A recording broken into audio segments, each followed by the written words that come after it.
we've got the new Flippin tank and Flippin bucket on 3 of his brand new trucks. We're going to show you that a little bit today. But Chris has been using some different systems. Would you like to tell us why you went with ours? Friendliness, to be honest with you. We've tried a couple other ones, and they seem to be more of a pain than what they're worth. You spend more time picking up messes on the ground than you actually, cleaning, staying clean. They're cleaner on the job sites. Our customers prefer them. Our drivers prefer them. That's important. So we've got the new Flippin tank here that you guys leave this hose on the entire time, whether they're driving down the street or not. We'll show you that. But what do you like about this tank? Honestly, it's plastic, and if the driver forgets to wash it out completely, let's give them a little tap on the side, and the stuff seems to come loose. It's not. It may seem flimsy at the beginning, but it's really not. It's pretty strong. Awesome. The steel ones. They're better for chipping out with a chipping gun, but you don't have to use a chipping gun. You don't have to use a chipping gun, right? So we designed it like that, right? So this tank, how many trips do you think this truck's been on and used this system? Probably 10. 10 trips, right? And so here's how it opens. Just pull that back. But if you come in and look in here, Craig, show inside. It's just completely clean, right? The concrete doesn't stick to it. Now, Chris, when you've been using it, you said you haven't even been unhooking the latch. You've just been opening the yellow. Yeah, I just popped the little guy here. You only give it a few screws, and the pressure of the water just pops it out, and off she goes. We have a big fire hose that we stick in there, or you can just put your water nozzle and spray, and off she goes. Very nice. And so this is what I think the big advantage is being able to get everything in the corner, too, by tipping it.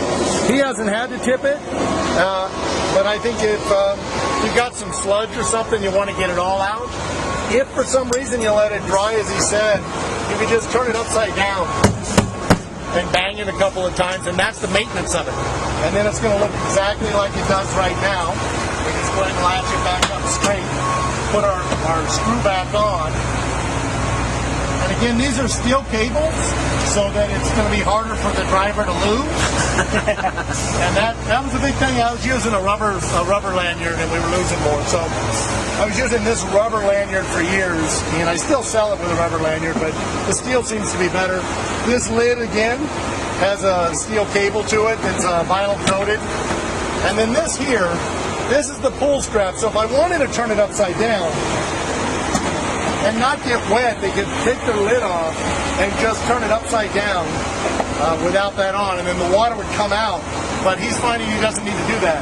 So as I've thought about it a little bit, I designed it to do that. But I think the real advantage is being able to tip it, and maybe we don't even need to tip it. But if you have some buildup in there, before we would have to take it off the rack. Now they can just turn it upside down and hit the bottom, and I think that's going to be a huge advantage. Concrete does not like to stick to plastic, so that's our big advantage to steel.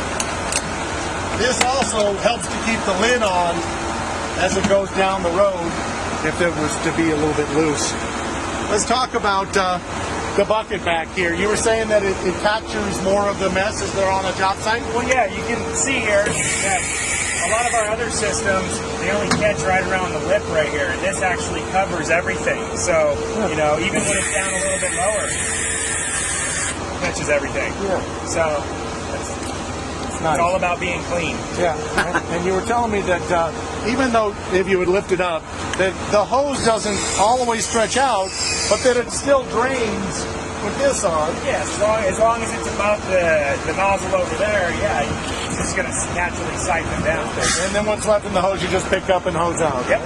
Now, I told you could shorten it, but you said that you'd rather have it long so you could use it with 1 or 2 shoots. Yeah, because, exactly, 1 or 2 shoots, sometimes even 3, if you kick it all the way to the side. Yeah. Yeah, longer is better for us. And no disadvantage to it being just a little bit long. Nope. And it's not on the ground getting muddy or anything either. That's another big advantage. We're going to take the bucket off now and put it in the spinning bucket rack and see what that looks like. So here it lowers for it. You want to wrap this hose like you had it? So here's how, over here, this is how they're keeping their hose always on the tank. So it's easy for the driver to just reel up and he puts it on there, and then the little hook goes over the yellow, and it's good to go, ready to go. And you can see that the hose is completely clean because it's clear. All right, so that's a nice way. I love having the hose there rather than in the bucket. All right. If you wouldn't mind taking our bucket over to our spinning rack, and you can see when he takes the bucket off, it's very light, but right at the right level, he's carrying it at his body instead of out.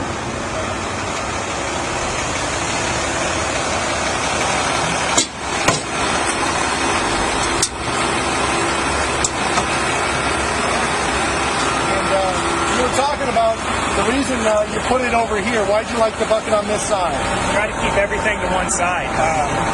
You don't need, it's a waste of time to be going back and forth to each side of the truck. When you try and keep all your equipment on one side, you eliminate time on the job.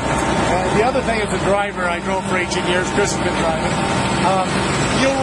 The rock. I left the rock in there. I'm going to have to do something. So if it's on the other side, sometimes we forget it. If we did forget it, because it's plastic, we just have to hit it a couple of times and we're good to go. But it's easier to work with when it's wet. You want to show us how this spins? Yeah, it's going to pop your latch right here. Put it upside down and let it rip. So what do you like about that? What does it do for the driver? It's less lifting, less strain. Safety, yes. Safety, absolutely, but I mean, it's really easy. If you just have a little bit of rock and sand in there, just flip it upside down, majority of it comes out. We have a hose over here that we've installed. Take over like so, and spray it out, and make it easy. So. Excellent.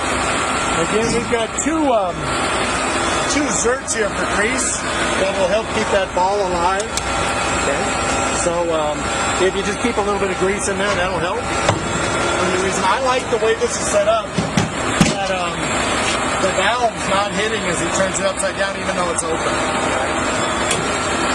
To secure it, just put it back in the pin, and it's not coming out. So that's our new Flippin tank and Flippin bucket, right? Combo. And I wanted to show that to you guys today so that you would understand. We would go back over and we're going to look at how we mounted those things. If you come in here, Frank, right in here, they could have used those bolts there, but they decided to just weld it to the frame right there. So everybody has their own way of putting it on. It's a 3/16. It's actually a 3/8 inch bracket, and it's more than secure enough to hold the 200 pounds. Come on over here, we have the same thing. It mounts in the same place as our bucket. They just welded it on the bottom. They could have used these bolts or drilled new ones, but they decided just to weld it. So it's up to the individual how they want to put it on. Goes on either side, fits either way. And so that's our stuff. Chris, I want to thank you so much for purchasing and for being on our interview today. And you can look for these going down the road here in Sacramento.